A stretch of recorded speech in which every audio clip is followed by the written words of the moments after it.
여러분 안녕하십니까? 오늘 또 참으로 좋은 날입니다. 평화를 간절히 구하고 평안 속에 사십시다. 저는 오늘 천국의 비밀과 소망이란 제목으로 여러분과 함께 은혜를 나누고자 합니다.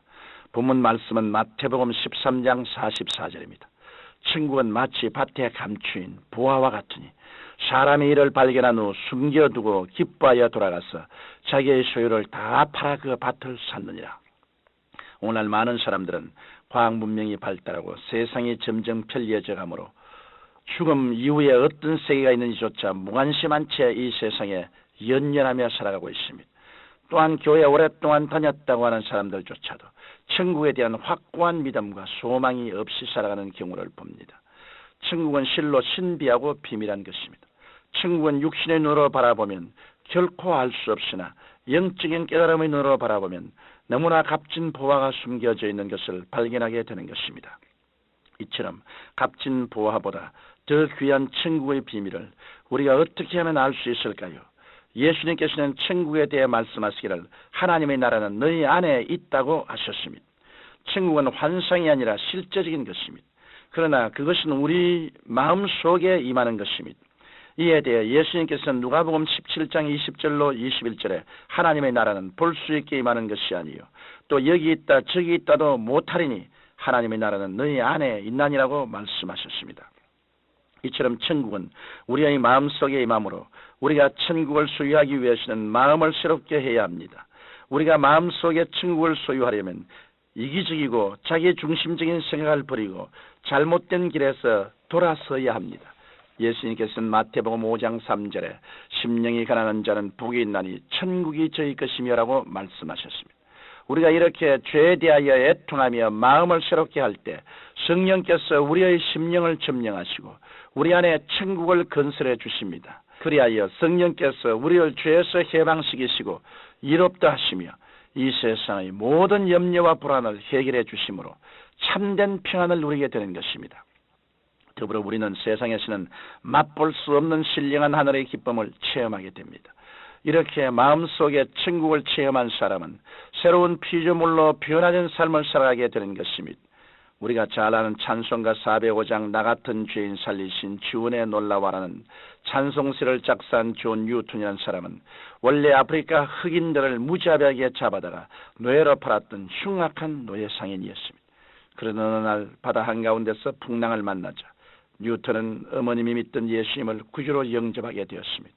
그는 자신의 잘못된 삶을 크게 뉘우치고 온전히 새 사람이 되어 노예 상인에서 주의 종이 되었으며 평생을 주님을 위해 값지게 살았다고 합니다. 이처럼 회개하고 주님을 믿는 자에게는 언제나 천국의 기적이 충만히 임하는 것입니다. 사람들은 인생이란 이 땅에서 한번 죽으면 그만이라고 생각하기 때문에 단순히 무엇을 먹을까, 무엇을 마실까, 무엇을 입을까 하는 데만 관심을 기울이며 감각적이고 찰나적인 삶을 살아가고 있습니다. 그러나 성경 히브리서 9장 27절에는 한 번 죽는 것은 사람에게 정하신 것이요 그 후에는 심판이 있으니라고 분명히 말씀하고 있습니다. 사람은 이 땅에서 죽으면 그대로 끝나는 것이 아닙니다. 이 세상의 삶 건너편에는 다른 세계의 삶이 펼쳐지는 것입니다. 이러므로 예수님께서 말씀하시기를 몸은 죽여도 영혼은 능히 죽이지 못하는 자들을 두려워하지 말고 오직 몸과 영혼을 능히 지옥에 멸하시는 자를 두려워하라고 하셨습니다. 그러나 예수 그리스도를 믿는 우리는 이 땅에 살 동안 그 은혜로 범사의 돌보심을 받고 살 뿐 아니라 죽음 이후에도 하나님이 계신 나라에 들어가 영원한 생명과 복락을 누리게 되는 것입니다.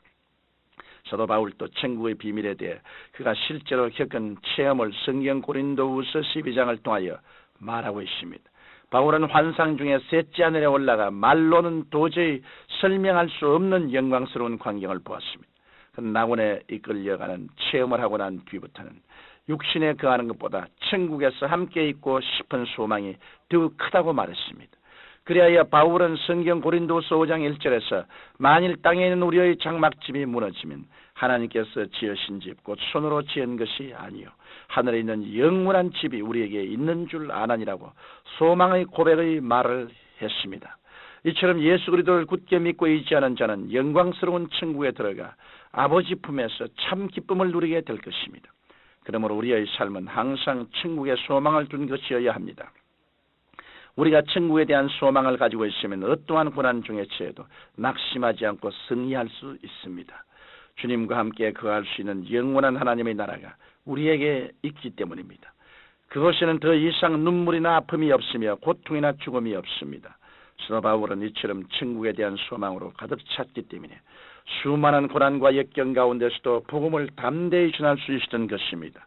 그러므로 그는 고린도후서 4장 17절로 18절에 우리의 잠시 받는 환난에 경한 것이 지극히 크고 영원한 영광의 중한 것을 우리에게 이루게 하매니 우리의 돌아보는 것은 보이는 것이 아니요 보이지 않은 것이니 보이는 것은 잠깐이요 보이지 않은 것은 영원함이라고 말씀하고 있습니다.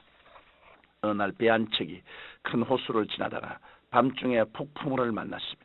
그 배의 선장과 선원들은 배를 버리고 구명대에 올라탔습니다. 위험하고 긴 밤을 그들은 있는 힘을 다하여 폭풍과 싸웠습니다.